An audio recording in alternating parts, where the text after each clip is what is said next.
बुढ़ापे में किन बातों का ध्यान रखेंगे तो स्वस्थ रहेंगे। बुढ़ापा आना तो तय है, फिलहाल चिकित्सा विज्ञान इसे रोक पाने में असमर्थ है। हाँ, बुढ़ापे के साथ बीमारियां भी आएंगी, ऐसी कोई पैकेज डील नहीं है। बुढ़ापे में भी स्वस्थ रहा जा सकता है, बशर्ते हम अपनी सीमाओं को समझें। क्या है वे सीमाएं? कौन कौन सी बीमारियां हैं जो बुढ़ापे में ज्यादा होती हैं? उनसे कैसे बचें? उनके रहते कैसे स्वस्थ रहें?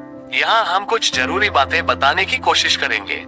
ये बातें इस प्रकार हैं। खान पान। अक्सर पूछा जाता है कि बुढ़ापे में क्या खाएं क्या न खाएं।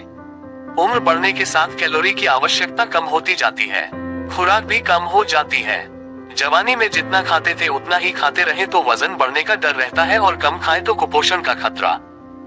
बुढ़ापे में प्यास भी कम हो जाती है तो डिहाइड्रेशन का भी खतरा। लेकिन पानी प्यास न लगने पर भी पर्याप्त मात्रा में पीते रहें। इस उम्र में विटामिन डी और बी तथा कैल्शियम की कमी भी आम है। किसी आहार विशेषज्ञ की सलाह लेने में कोताही न करें। व्यायाम, मानसिक और शारीरिक श्रम न छोड़ें। रोज कम से कम 15 मिनट घूमें। साइकिल भी चला सकते हैं, तैर सकते हैं। कभी स्ट्रेचिंग, बैलेंस तथा सीमित भारोत्तोलन भी करें।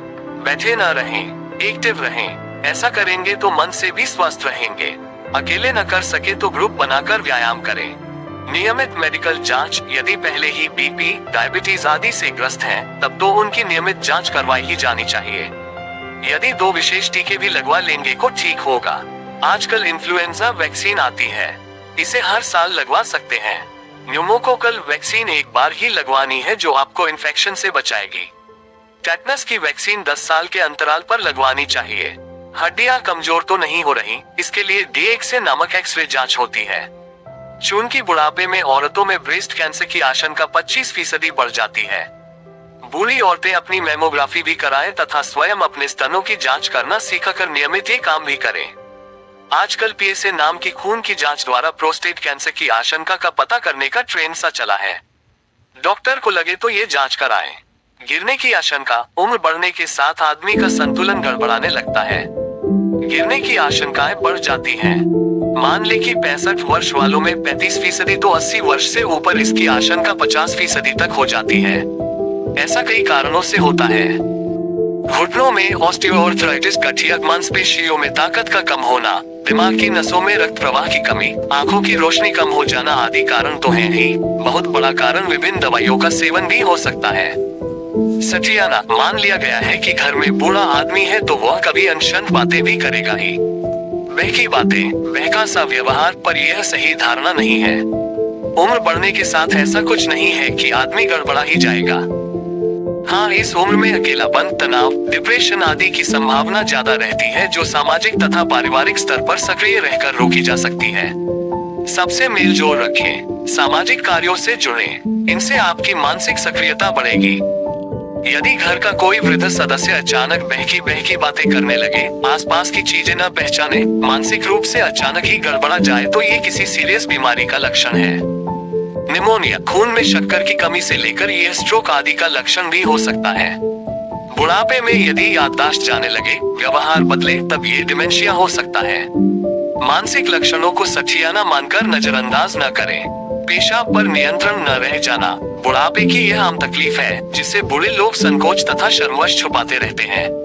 औरतों में तो विशेष तौर पर पेशाब कपड़ों में ही छूट जाती है, पूरी या थोड़ी बहुत, रोक ही नहीं पाते। कई बार तो खांसने, छींकने या हंसने पर भी ऐसा हो जाता है। घर में बूढ़ा व्यक्ति हो तो उससे इस बाबत स्पष्ट पूछते रहना चाहिए। ये प्रोस्टेट की बीमारी, पेशाब के इन्फेक्शन, बच्चेदानी के ढीले होने, पथरी, पेल्विस की मांसपेशियां ढीली हो जाने, किसी न्यूरोलॉजी वाली बीमारी आदि में से किसी का भी लक्षण हो सकता है, और इन सब बीमारियों की या तो दवाएं मौजूद हैं या फिर इनका आसान सा ऑपरेशन भी हो जाता है। प्रेशर की जगहों पर घाव या छाल, बूढ़े व्यक्ति प्रायः बैठे या लेटे रहते हैं। उनकी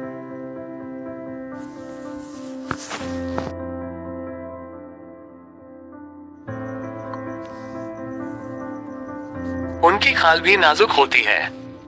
बैठे बैठे या लेटे लेटे हड्डियों का दबाव जब खाल पर लंबे समय तक पड़ता है तो इस प्रेशर की जगह पर घाव हो जाते हैं।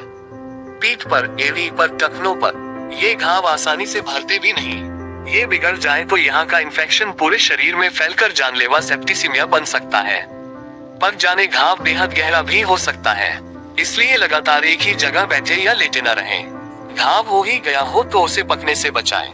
ड्रेसिंग आदि कराएं। ये दुर्घटना संभावित उम्र है। उम्र बढ़ती है तो कई बातें ऐसी होती हैं जो दुर्घटना को बढ़ावा देती है। संतुलन तनिक गड़बड़ हो सकता है। आंखों की रोशनी कम हो सकती है। शरीर तथा मस्तिष्क के रिफ्लेक्स सुस्त पड़ जाते हैं, जिससे ड्राइविंग करते समय रिएक्शन टाइम ज्यादा हो जाता है। समय पर निर्णय नहीं ले पाते कि ब्रेक मारना था कि एक्सीलरेटर दबाना था। इस उम्र में ज्यादा सतर्क रहकर ड्राइविंग करने की आवश्यकता है। हेलमेट तो अवश्य ही पहने। इस उम्र में सिर की हल्की चोट भी हल्की सी ठनक तक दिमाग को चोट पहुंचा सकती है। तो ठाठ से बुरे होइए। बस अपना ध्यान रखिए। स्वयं को जवानों से कम मत माने, पर उनसे ज्यादा भी मत मान बैठिए। आपको ये कहानी अच्छी लगी हो